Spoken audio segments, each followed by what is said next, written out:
Également, dans votre 20 heures, le ministère des Transports, de la Logistique et la Direction générale de la Marine marchande qui organise depuis ce matin à Libreville un séminaire dédié à la mise à niveau sur l'application des instruments par l'État du pavillon et le contrôle des navires. La rencontre qui bénéficie de l'appui de l'Organisation maritime internationale s'achève vendredi prochain. Claude de Boussougou Matumba et Michel John Boudéan étaient sur les lieux.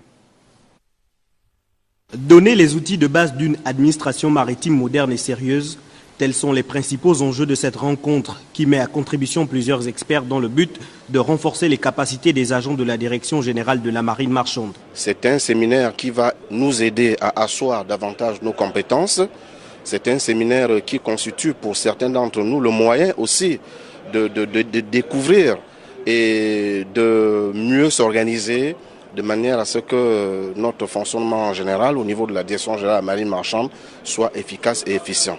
Cette formation qui durera une semaine donc est conforme à un programme établi par l'OMI, donc de mise en œuvre des instruments de l'OMI pour l'état du pavillon, l'état du port.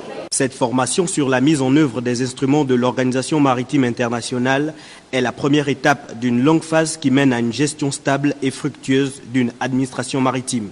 Ce n'est qu'après avoir maîtrisé tous les tenants et aboutissants de la mise en œuvre des instruments de l'organisation qu'une administration pourra alors s'atteler de façon sérieuse au contrôle des navires par l'État du port, le fameux Port Say Control, élément essentiel de nos jours pour contrecarrer les navires sous normes qui pourtant possèdent des certificats généralement en bonne et due forme. Pour le représentant du ministre empêché, ce séminaire revêt un intérêt particulier pour les acteurs du secteur maritime et portuaire.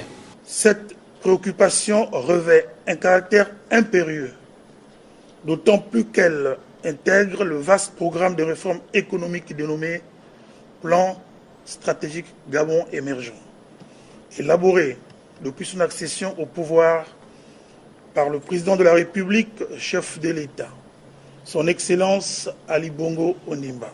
Lors de cette rencontre, des panels seront organisés pour échanger sur les questions liées à la modernisation.